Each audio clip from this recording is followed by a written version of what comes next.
Assalamualaikum warahmatullahi wabarakatuh. Sebelumnya perkenalkan nama saya Diva Dwi Fadila dengan NIM 230454040 dari Universitas Negeri Padang dengan jurusan Pendidikan Geografi. Di video kali ini saya akan menjelaskan yaitu pembelajaran kooperatif.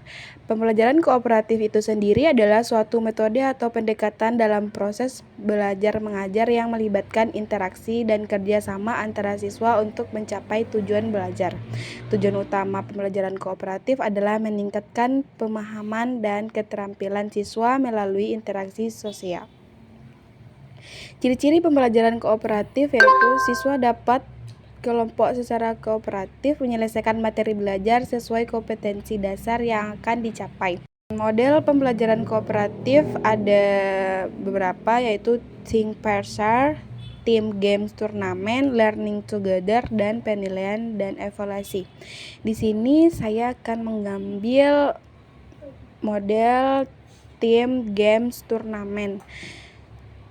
Tim Games Turnamen itu sendiri yaitu model pembelajaran kooperatif yang menggunakan metode belajar dengan bermain. Model pembelajaran ini melibatkan semua aktivitas siswa dalam kelompok-kelompok belajar yang beranggotakan 5-6 orang. Manfaat tim game, beberapa manfaat yaitu menumbuhkan kemampuan berpikir, berbicara, dan berbuat yang baik dalam diri siswa. 2. Membahas permasalahan yang dihadapi bersama. Baiklah, ini video simulasi yang telah saya buat. Berikut videonya. Assalamualaikum warahmatullahi wabarakatuh. Waalaikumsalam warahmatullahi wabarakatuh. Selamat siang Ananda semuanya. Ya Bu. Bagaimana kabar Ananda, Ibu tercinta? Baik Bu. Baiklah, sebelum Ibu masuk pembelajaran hari ini kita mempelajari tentang penginderaan jauh. Ibu akan absen dulu ya. Silva, Ada Bu. Hafizah, Ya Bu. Dea, Ada Bu. Ana, Ada Bu. Dafa Asraf, Fatur. Oke, hadir semuanya. Baiklah, langsung saja ke materi yang akan Ibu sampaikan. Penginderaan jauh itu sendiri adalah teknik untuk memperoleh dan menganalisis informasi dari suatu objek daerah atau fenomena tanpa harus melakukan kontak langsung dengan objek tersebut. Informasi yang didapatkan berasal dari radiasi elektromagnetik yang dipantulkan atau dipancarkan dari permukaan bumi. Selanjutnya yaitu komponen penginderaan jauh, yaitu satu sumber tenaga. Sumber tenaga itu sendiri komponen paling penting karena tanpa sumber tenaga alat penginderaan jauh tidak dapat beroperasi. Yang kedua yaitu atmosfer. Atmosfer berfungsi sebagai pemantul, penyerap, dan penerus gelombang elektromagnetik. Molekul-molekul di atmosfer seperti oksigen, karbon dioksida, hidrogen, dan nitrogen dapat mempengaruhi kinerja alat penginderaan jauh itu sendiri. Selanjutnya yaitu interaksi tenaga dan objek. Interaksi tenaga dan objek terjadi saat proses penginderaan jauh berlangsung. Objek memantulkan atau memancarkan tenaga ke sensor yang menyebabkan hasil foto dari setiap objek berbeda-beda. Yang selanjutnya itu sensor. Sensor adalah alat yang dipasangkan pada wahana dan berfungsi untuk mendeteksi objek dan menentukan lokasi. Sensor mereka berbagai panjang gelombang, mulai dari sinar tampak hingga sinar inframerah dan mikrogelombang.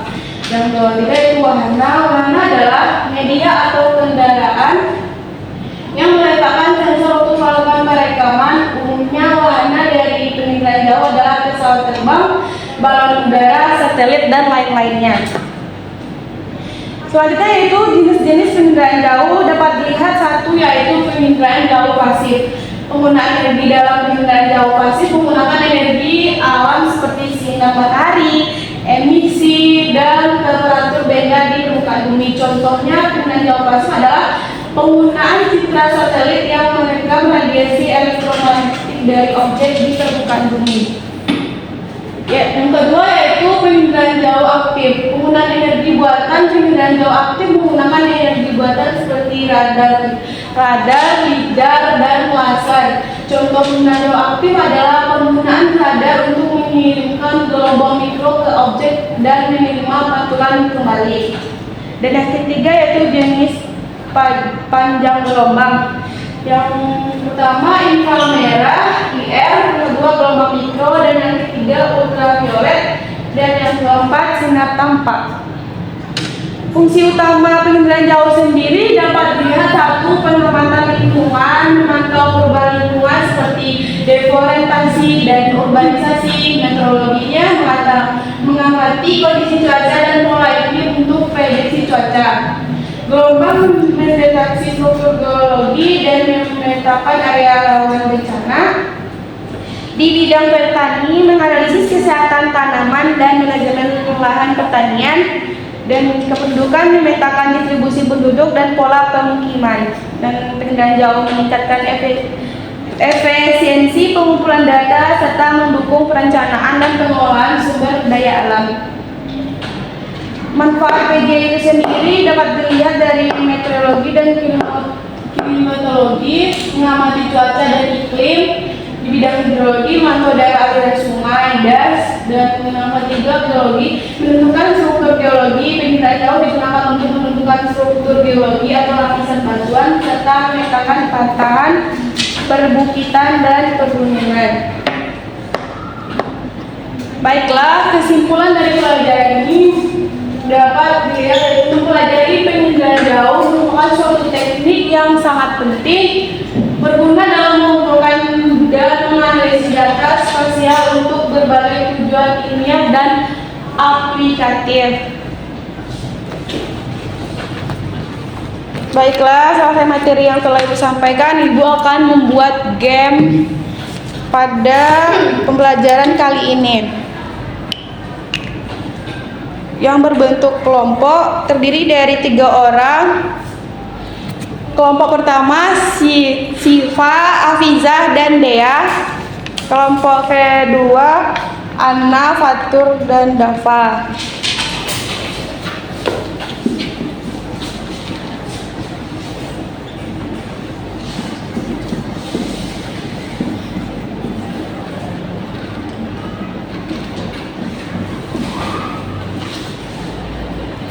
Baiklah, di sini Ibu akan menjelaskan peraturannya. Dalam game kali ini, Ibu akan memberikan pertanyaan yang akan kalian jawab dengan rebutan antar kelompok. Pertanyaan terdiri dari tiga pertanyaan, dan satu pertanyaan mendapatkan 100 poin. Baiklah, kelompok yang dulu akan mengambil spidolnya. Pertanyaan pertama ialah, apa yang dimaksud dengan penginderaan jauh tadi?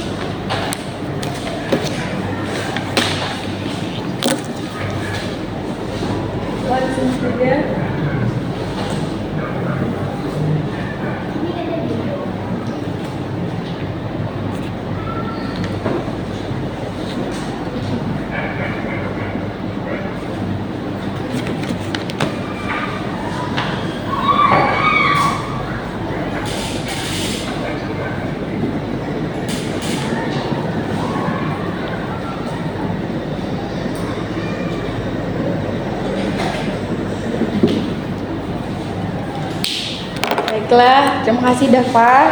Poinnya 100. Baiklah, untuk pertanyaan kedua yaitu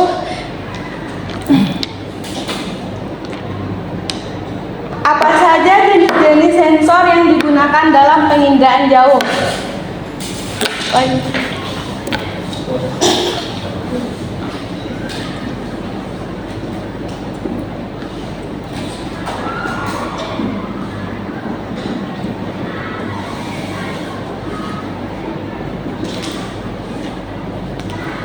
Iya.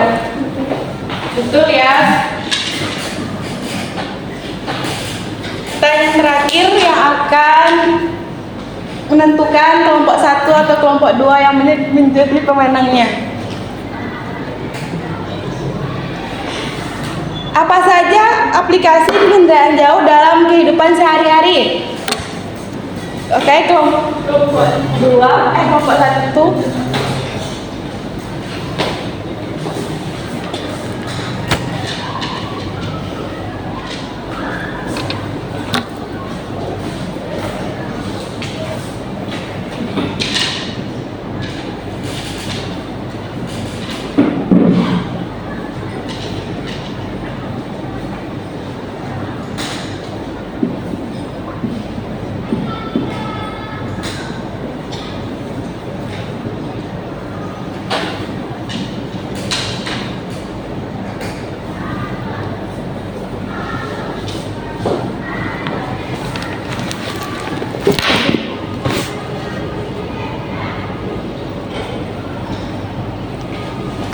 Benar ya, Nanda.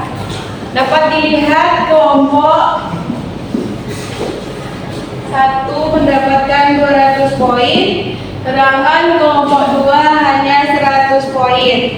Berarti pemenang game pada kali ini yaitu kelompok 1. Beri aplaus kepada kelompok 1. Baiklah, berakhir game dari Ibu sekarang.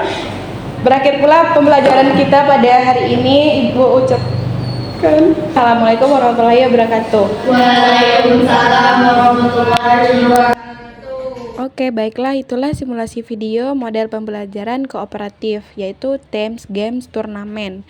Terima kasih ya yang sudah menonton. See you next time.